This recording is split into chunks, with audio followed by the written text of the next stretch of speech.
Shalom, shalom, mes bien-aimés, frères et sœurs dans le Seigneur. Que Dieu vous bénisse de partout où vous nous suivez en ces moments.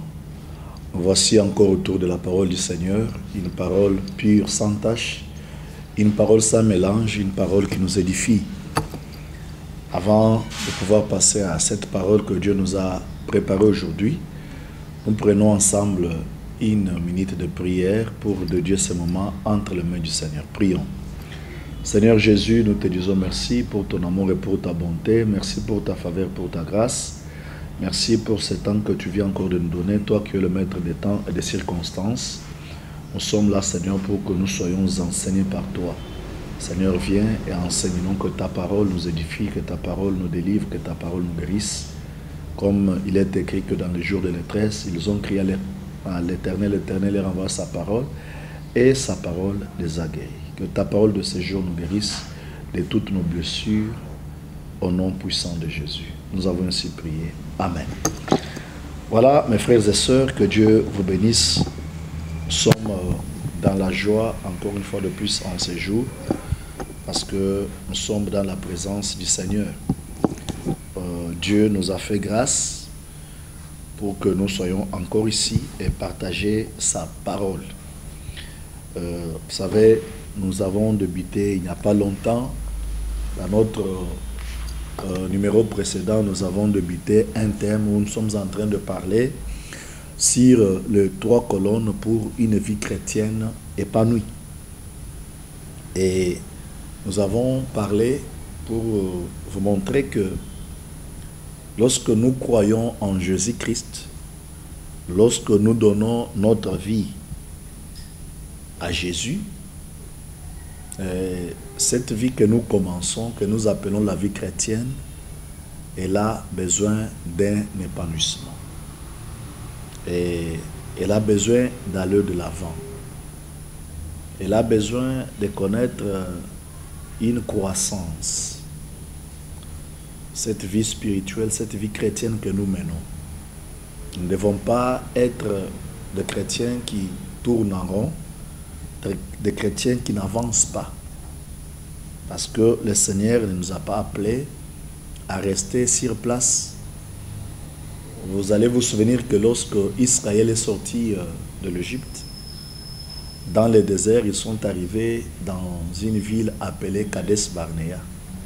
Et parce que en ces lieux, il y avait plusieurs doutes dans le chef des enfants d'Israël. Il y avait des murmures. Il s'était trouvé que l'Israël a beaucoup traîné à Kades Barnea. Jusqu'au moment où Dieu est venu leur dire, vous avez assez demeuré sur cette montagne, levez-vous. Vous avez assez demeuré. Alors dans notre vie chrétienne, dans tout ce que nous faisons, nous devons quand même avoir un épanouissement.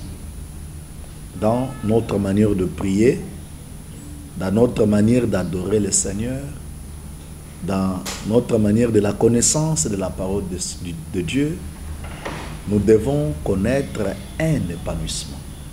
Alors pour avoir cet épanouissement, nous devons avoir les 3 colonnes qui nous aident. Voilà pourquoi aujourd'hui, nous passons à cette connaissance. Nous avons débuté cela depuis notre numéro précédent.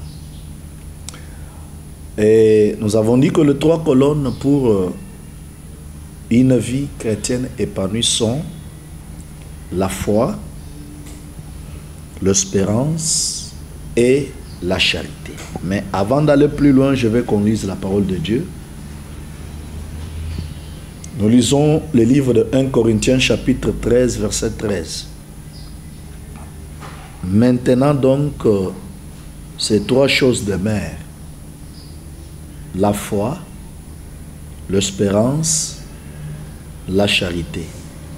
Mais la plus grande de ces choses, c'est la charité. Voilà. Je veux qu'on ajoute encore 2 lectures aujourd'hui. L'un est dans le livre de Jean chapitre 11. Jean chapitre 11, nous commençons à partir du 22e verset. Marthe dit à Jésus, « Seigneur, si tu étais ici, mon frère ne serait pas mort. Maintenant même, je sais que tout ce que tu demanderas à Dieu, Dieu te l'accordera. » Jésus lui dit, « Ton frère ressuscitera. » « Je sais, lui répondit Marthe, qu'il ressuscitera à la résurrection au dernier jour. Jésus lui répondit, « Je suis la résurrection et la vie. Celui qui croit en moi vivra quand même il serait mort. Et quiconque vit et croit en moi ne mourra jamais. Crois-tu cela? » Il lui dit, « Oui Seigneur, je crois que tu es le Christ, le Fils de Dieu, qui devrait venir dans le monde. » Voilà, nous sautons, nous lisons le verset 33 jusqu'au verset 38. Il dit, « Où l'avez-vous mis? » Seigneur lui répondit, « Viens et vois. » Jésus pleura. Sur quoi les Juifs dirent, « Voyez comment il l'aimait. » Et quelques-uns d'entre eux, lui qui a ouvert les yeux de l'aveugle, ne pouvait-il pas faire aussi que cet homme ne mourût point? Jésus, frémissant de nouveau en lui-même, se rendit au sépulcre. C'était une grotte et une pierre était placée devant. Jésus dit, « ôtez la pierre. » Marthe, la sœur du mort, lui dit, « Seigneur, il sent déjà, car il y a 4 jours qu'il est là. » Jésus lui dit, « N'ai-je pas dit que si tu crois, tu verras la gloire de Dieu. » Que Dieu vous bénisse. J'étais en train de parler ici qu'il y a 3 colonnes pour une vie chrétienne épanouie. Il y a la foi, il y a l'espérance et il y a la charité.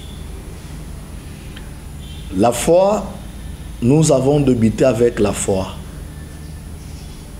en disant que dans le livre des Hébreux chapitre 11 verset 1, il est écrit, « Or la foi est une ferme assurance des choses qu'on espère, une démonstration de celles qu'on ne voit pas. »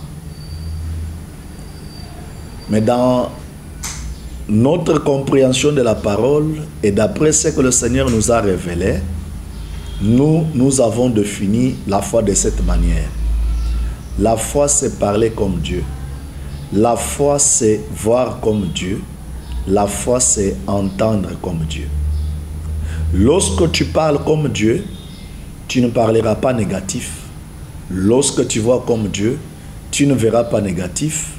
Lorsque tu entends comme Dieu, tu n'entendras pas négatif.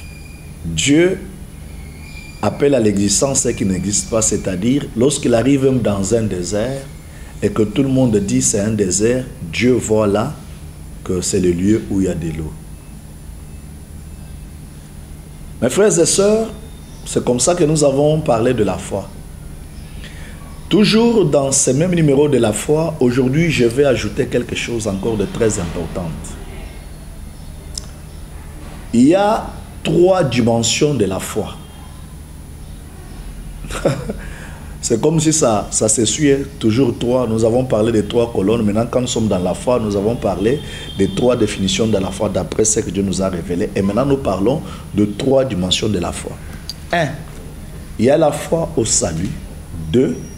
Il y a la foi au miracle. 3. Il y a la foi en l'enlèvement. La foi au salut, c'est la foi que tout le monde presque a.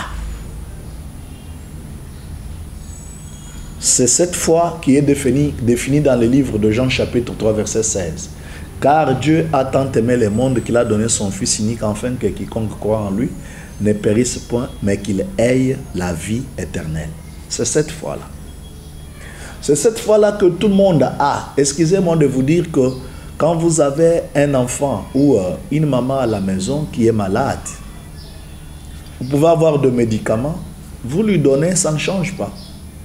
Vous prenez cette maman ou cet enfant, vous l'amenez à l'hôpital parce qu'il a vu un médecin. Et le médecin a prescrit le médicament. Ça peut tomber presque les mêmes médicaments que vous étiez en train de donner à la maison. Quand vous revenez, vous donnez les mêmes médicaments, alors vous verrez qu'il y aura amélioration. Cette maman ou cette grand-mère va se sentir mieux. Elle va guérir. Qu'est-ce qui s'est passé? C'est-à-dire, elle a cru. Lorsqu'elle a vu un médecin, elle a cru que maintenant on m'a amené à l'hôpital, maintenant je serai guérie. Et elle serait guérie. C'est la foi élémentaire. C'est une foi qui a de certaines limites. C'est-à-dire, quelqu'un peut croire. Je vais donner encore un exemple dans le sens où quelqu'un est en train de travailler, il attend qu'à la fin du mois, il aura son salaire. Maintenant, il trouve un problème qui lui fait défaut pendant le mois avant qu'il n'ait tout son salaire. Maintenant, il dit que moi, j'ai la foi, que je vais terminer ces problèmes à la fin du mois. Donc, ça, c'est une foi qui a de limites. C'est-à-dire, il sait bien qu'à la fin du mois, il aura son salaire. Maintenant, il vous dit que je crois. C'est la foi élémentaire. C'est ça que nous appelons la foi au salut.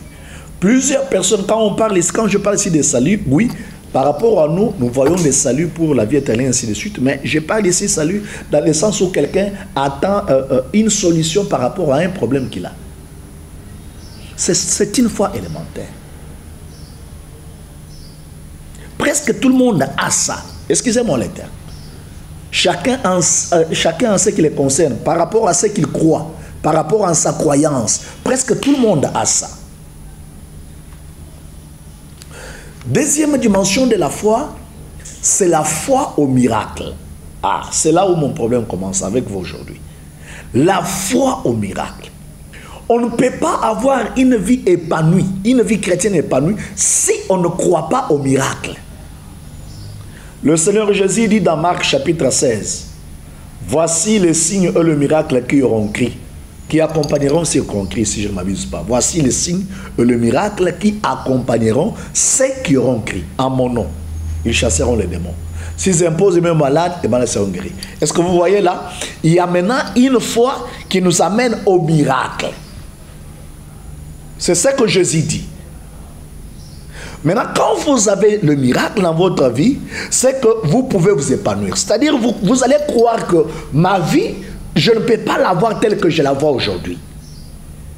Cette vie qui est encore petite, cette vie qui est encore à l'eau de barre, cette vie qui est encore à l'anonymat, cette vie peut s'ouvrir. Je crois. Ça, c'est la foi au miracle. Lorsqu'on a la foi au miracle, on peut s'épanouir, mes frères et sœurs, dans le Seigneur. C'est différent de la foi au salut. Pour vous donner la différence, je vous parle de l'histoire de Lazare. Vous savez que Lazare était ami de Jésus. Il était dans l'entourage de Jésus. On a parlé à Jésus que Lazare était malade, Jésus est resté, n'est pas parti. On vient annoncer à Jésus que Lazare est mort, mais Jésus répond non, Lazare n'est pas mort, mais Lazare dort. Le 4e jour après la mort de Lazare, Jésus va se diriger dans la ville de Lazare, c'était à Béthanie. Et là, on apprend aux sœurs de Lazare, Marthe et Marie, que Jésus était là. Marthe se précipite. Elle rencontre Jésus, elle dit à Jésus, si tu étais ici, Jésus, notre frère n'allait pas mourir. J'aime Marthe. Elle ajoute, elle dit, mais je sais que comme tu es là, tout ce que tu demandes à Dieu, il te le donnera. Mais je regrette encore Marthe. Je l'aime, mais je regrette encore ce qu'elle va dire par la suite. Jésus dit, oui, ton frère ressuscitera. Marthe dit, oui, je crois que mon frère va ressusciter, mais ce n'est pas aujourd'hui. Je crois qu'il ressuscitera les derniers jours quand tu ressusciteras tous ceux qui dorment, tous ceux qui sont morts. C'est en ce moment-là que mon frère aussi ressuscitera. Mes frères et sœurs, Marthe parle ainsi avec Jésus et on va aussi dire à Marie que le Seigneur est là. Marie vient en train de pleurer.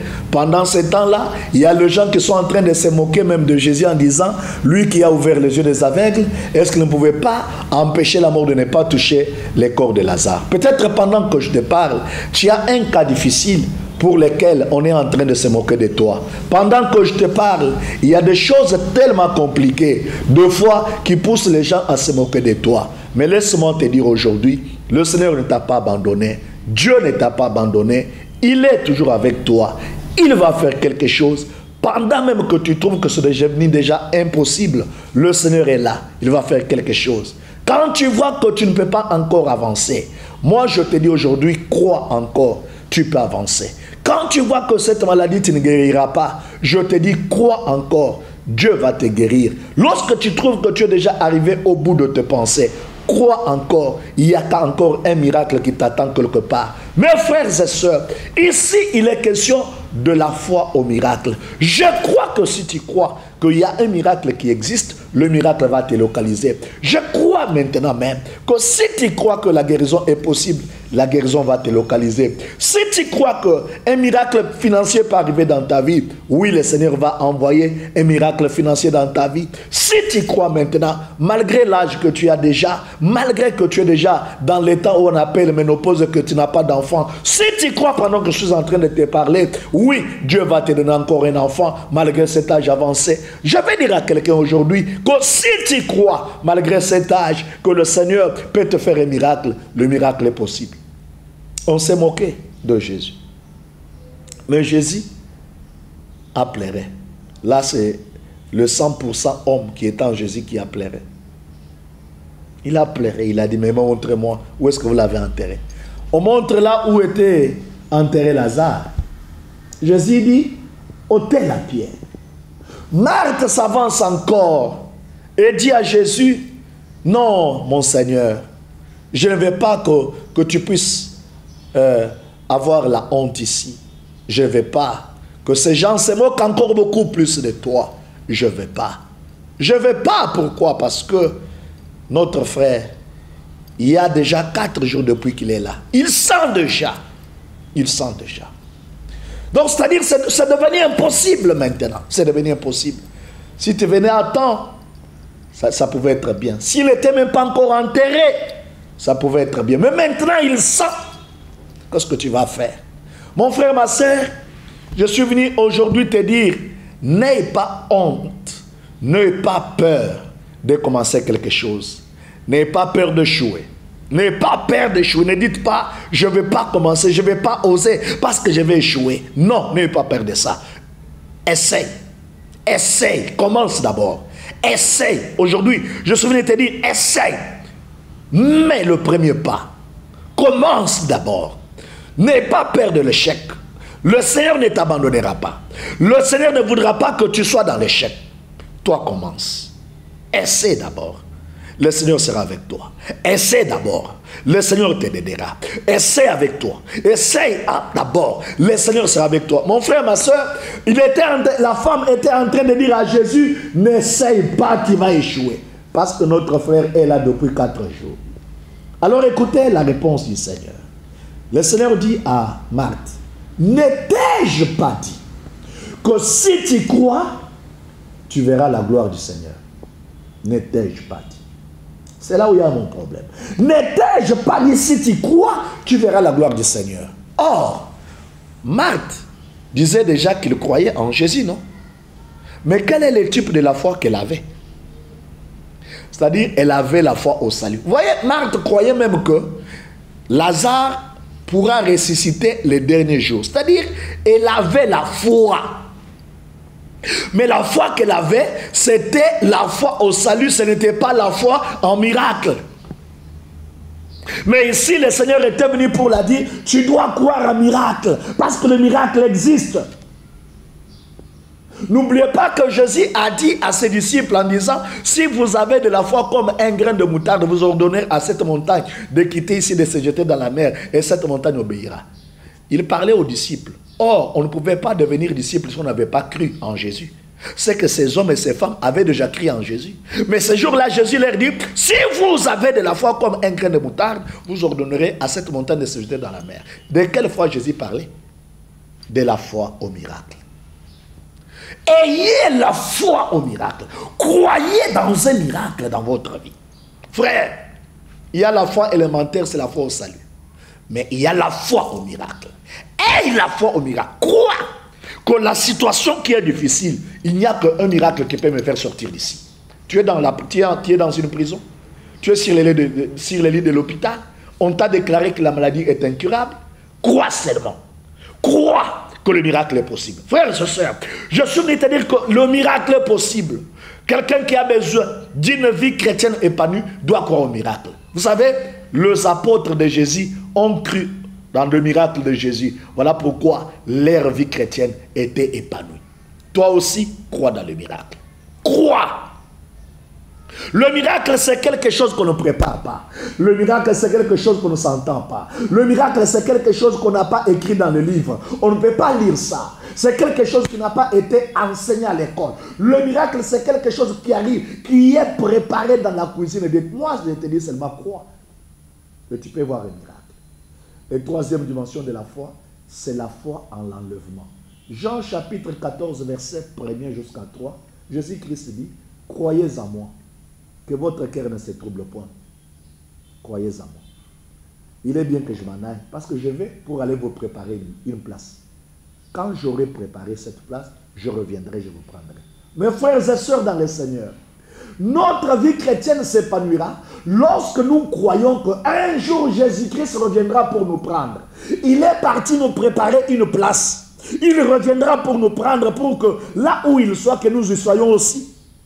Quand quelqu'un marche avec cette pensée dans sa tête, cette personne va s'épanouir dans la foi. Il va croire dans de grandes choses. Il croit en Dieu. Il va s'épanouir dans sa foi chrétienne. Mais lorsque quelqu'un ne croit pas en l'enlèvement, comment est-ce qu'il sera épanoui? Si tu ne crois pas en l'enlèvement, si tu ne crois pas que l'église sera enlevée, si tu ne crois pas que toi tu seras enlevé, comment est-ce que tu vas t'épanouir? Tu vas faire naufrage à la foi. Tu peux abandonner facilement. Parce que tu ne vois pas où est-ce que tu vas achever avec la foi. Mais celui qui a la foi en l'enlèvement, il croira. Il va s'épanouir dans la recherche de Dieu. Il va chercher la connaissance. Il va chercher à mieux connaître Dieu. Parce qu'il croit en l'enlèvement. Ayez cette foi en vous. Tu vois même cette femme, Marthe, quand elle parle avec Jésus, elle dit, je sais, je crois que mon frère ressuscitera le jour où tous les morts ressuscitent, les derniers jours. Parce qu'en l'enlèvement, ceux qui sont morts ressusciteront le premier. Alors ceux qui seront restés en vie et vont rejoindre ceux qui sont déjà morts, ils seront transformés et ils seront enlevés. Alors cette femme déjà croyait en l'enlèvement. Même quand elle ne croyait pas au miracle, mais elle croyait quand même en l'enlèvement. Mes frères et sœurs, ayons la foi au salut, ayons la foi au miracle, mais ayons également la foi en l'enlèvement. Celui qui croit en l'enlèvement, il travaillera sur son caractère. Celui qui croit en l'enlèvement, il travaillera sur son caractère. Il ne se comportera pas comme n'importe qui. Son comportement sera un comportement de quelqu'un qui attend qu'un jour, Jésus reviendra pour me prendre. Un jour, Christ reviendra pour me prendre. Mes frères et sœurs, n'oublions pas cela. Il ne faut pas que nous marchions sur la terre comme des animaux. Ne marcherons pas sur la terre comme des gens qui ne connaissent rien. Ayons cette foi-là. Croyons. Même si ça tarde, même s'il y a des années qui passent, moi je te dis encore aujourd'hui que Jésus-Christ reviendra. Que Jésus-Christ viendra nous enlever. L'église sera enlevée. Nous ne resterons pas sur la terre. L'église sera enlevée. Même si les années passent, même si nous allons mourir, Jésus-Christ reviendra. Et quand Jésus-Christ reviendra, l'église sera enlevée. Ayons la foi dans cet enlèvement. Ayons la foi en cela. Et lorsque nous avons ces trois dimensions de la foi, nous avons une vie chrétienne épanouie. Que Dieu vous bénisse. Prions. Seigneur Dieu Tout-Puissant, Seigneur Dieu de grâce, je bénis tout celui qui m'a suivi en ce moment. Et je te demande, Seigneur, que tu augmentes les foi. Donne à chacun la possibilité d'avoir la foi au miracle la foi au salut et la foi dans ton enlèvement. Seigneur, nos yeux ne doivent pas seulement être tournés sur les choses de ce monde, mais nous devons croire qu'un jour tu viendras, tu nous prendras et nous aurons une vie meilleure que la vie que nous menons sur la terre des hommes. Voilà pourquoi nous avons besoin aussi d'avoir cette foi en l'enlèvement. Nous croyons. Et cette foi que tu nous as donnée, je la communique à tout celui qui m'a suivi maintenant. Oh Seigneur, mais pendant que je suis en train de parler, celui qui croit à un miracle, je veux qu'un miracle le localise là où il est. Un miracle de guérison, un miracle financier, un miracle de mariage, un miracle de la maternité, un miracle de la paternité. Que ce miracle vous localise, un miracle de l'emploi. Que ce miracle te localise, toi qui crois au miracle. Reçois cela maintenant au nom du sang de Jésus. Merci Seigneur parce que tu as opéré des miracles. Merci parce que tu nous as donné la possibilité d'augmenter notre foi. Merci parce que tu nous as rappelé que tu reviendras. Ainsi avec foi, nous avons prié au nom du Seigneur Jésus. Amen. Que Dieu vous bénisse.